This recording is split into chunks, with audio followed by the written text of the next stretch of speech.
With so many peace missiles Dr. Zakir has launched in the course of his talk, as the coordinator and host for this session, I urge our volunteers and the many Muslim brothers present here to kindly give an opportunity to the non-Muslims to come forward first and put forward their questions. And if there are journalists in them, a more preference, more so. May we have the first question from the mic on my left. Yes, brother. Hi, my name is Rahul Bhatia. I'm an engineer by profession. I have a question. In Quran verse 22, ayat 47, it says, "Verily a day in the sight of the Lord is like 1,000 years of your reckoning." Also in Quran 32, ayat number 5, it says, "To him on a day the space whereof will be 1,000 years of your reckoning." And in Quran 70, ayat number 4, it says, "The angels and the spirit ascend unto him in a day, the measure whereof is 50,000 years." So which one, the measure of a day is 1,000 years or a 50,000 year in the sight of Allah? But the Rahul is your name, correct? Yeah. I think the same person who asked yesterday about the 6 days and the 8 days. Yes. MashaAllah, I love you, brother. Thank you. I love you too.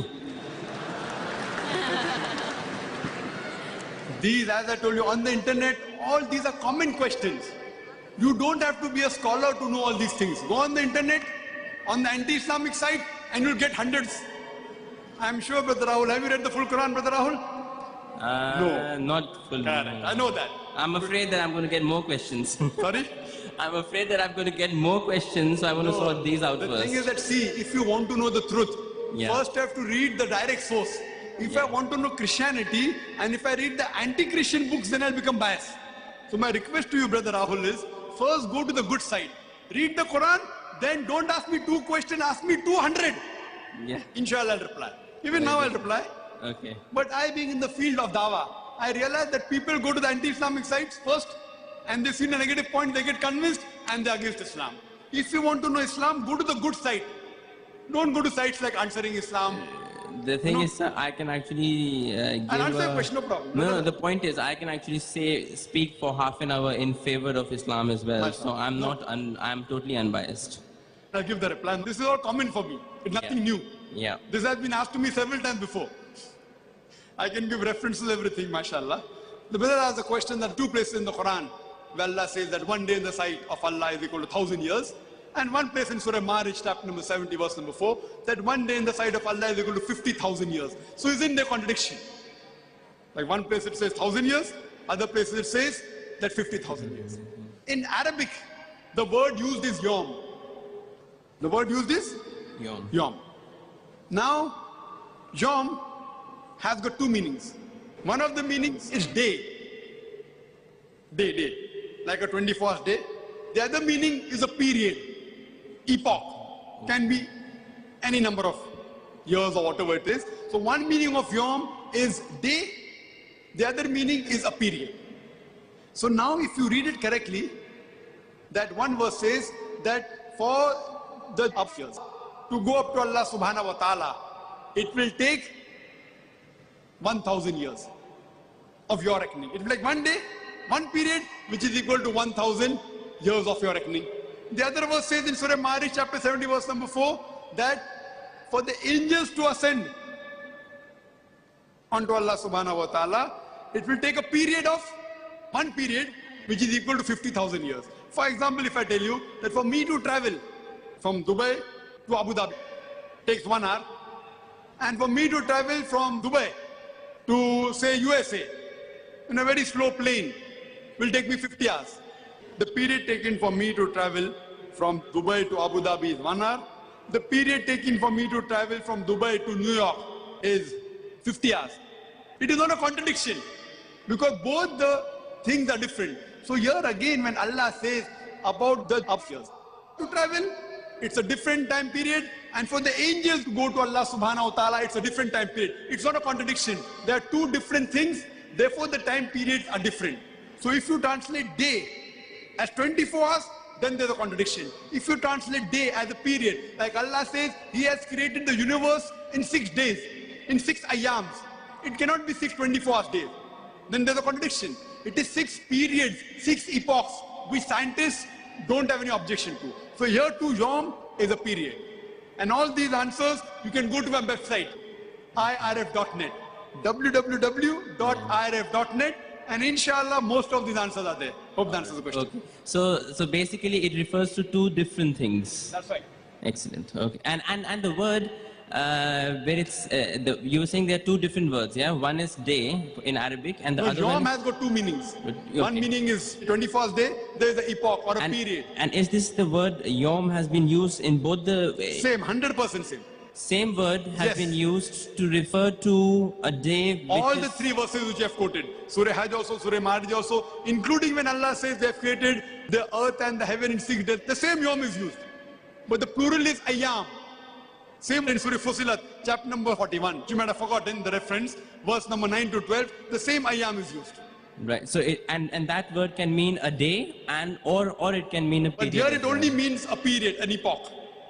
Right. And a period can be any Period can be 1 hour, can be 10 hours, can be 10 years, 1,000 years, 1 million years, 1 billion years. and the two things are actually referring to two different things. So That's it right. can be excellent. Hope Thank you. that's good. Hope Thank you're you. convinced. I am. I'm going at the back for my next turn. Thank you. The next question from brother. If there are non-Muslims present here who would like to ask questions, rest assured, we value your doubts and we give full respect for them. You have full right to object. Have a crossfire with Dr. Zakir. We would thank you for it. If you raise questions to put Dr. Zakir in the dock, as they say, it becomes a more interesting session for everyone here to understand that's a pressing problem rather than have less pressing issues brought before. If there is no other, the non-Muslim brother, yes, Brother Rahul. Yeah. Brother Rahul, that's interesting to see you running all over and some people not coming up. Yes, Brother Rahul. Right. Okay.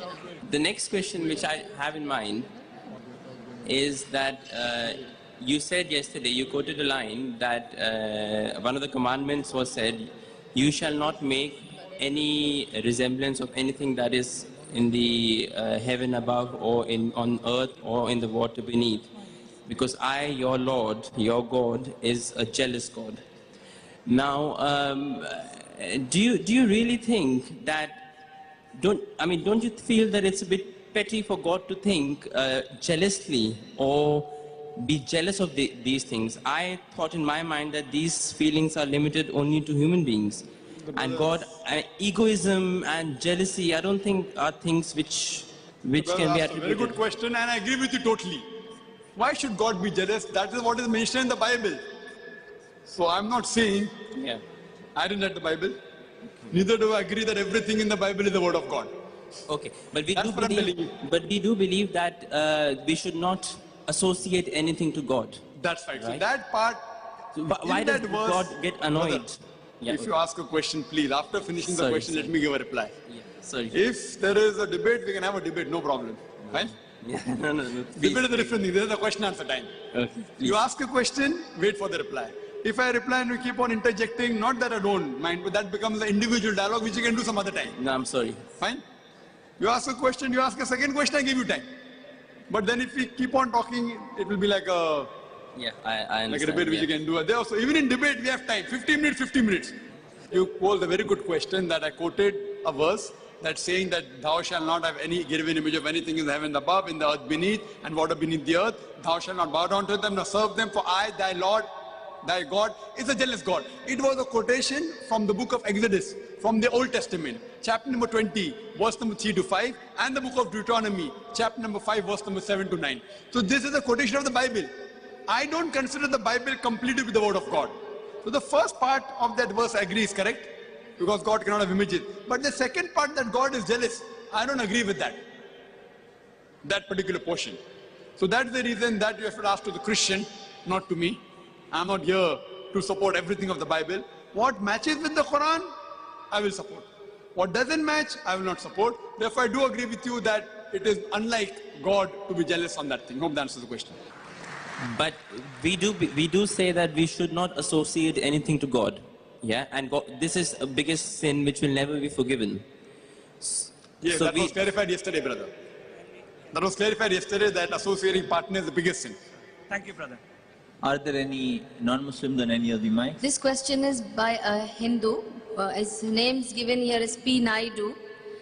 He says Muslims are bliss to mankind. What about non-Muslims who by birth are not Muslims? What stage of life do they understand Islam? Sister posed a question that, according to a Hindu, the Muslims are a blessing to humanity, alhamdulillah, summa alhamdulillah. But a non-Muslim is not a Muslim by birth. So at what stage of life do they understand Islam? Before I answer the question, I'd like to make a point very clear. Our beloved Prophet Muhammad sallallahu alaihi wasallam said that every child is born in Din al-Fitr. Din al-Fitr means innate religion. Every child is born as a Muslim. Later on, he's influenced by his parents, by his elders, by his teachers. He starts doing idol worship, fire worship, and then he becomes a non-Muslim. Therefore, according to Islam, every child is born as a Muslim. That means he submits his will to God. Later on, by external influence, he may become a non-Muslim. Therefore, when a non-Muslim becomes a Muslim, convert is not the appropriate word. Convert means going from one track to the other track, or going from one faith to the other faith. The right appropriate word is revert. Revert means originally he was a Muslim, he becomes a non-Muslim, then comes back to Islam. So the right word is revert. So every human being is born sinless. He's born as a Muslim. Later on, he goes to the wrong track.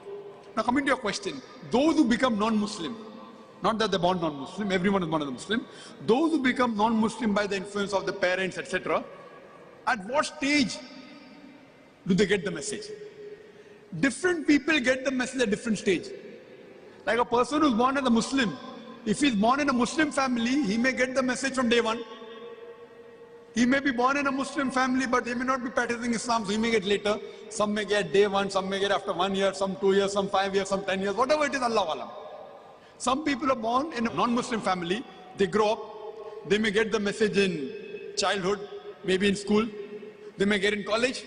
Whatever it is, different people get at different times. But irrespective whether a Muslim gives him a message or not, Allah says in the Quran, in Surah Fusilat, chapter number 41, verse number 53, Sanurihim ayatina fil afaqi wa fi anfusihim hatta yatabayyana lahum annahu al-haq.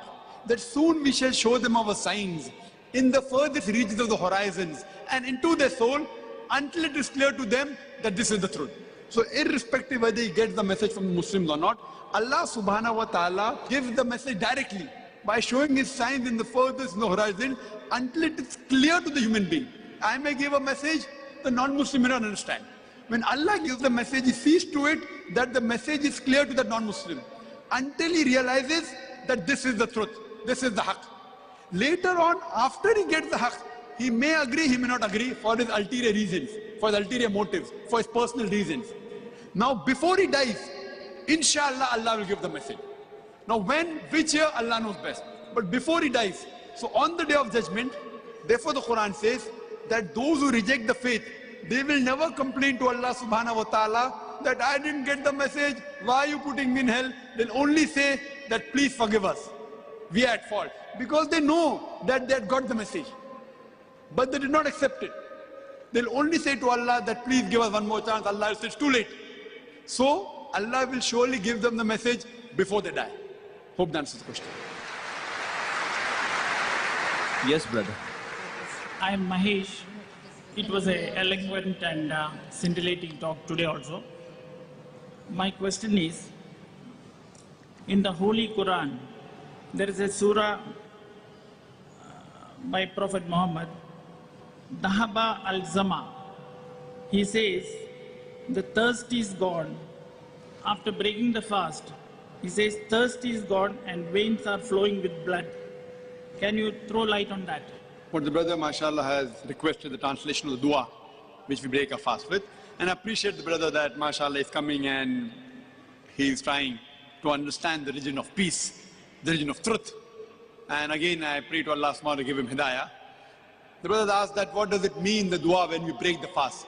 That when we break the fast, we pray to Allah subhanahu wa ta'ala that the thirst is gone and the veins have been vanquished. That before we break the fast, we make dua to Allah subhanahu wa ta'ala that when we are breaking the fast, we are praying that the thirst is gone and we are having the food, and the water, and we're praying to Allah subhanahu wa ta'ala that we were able to complete the fast. And now the time of breaking the fast is there, and now our thirst is going to be vanquished, and our hunger is going to be vanquished. So that is the dua, saying that now our thirst will go away by the breaking of the fast. This is a dua which we do before breaking the fast. Hope that answers the question.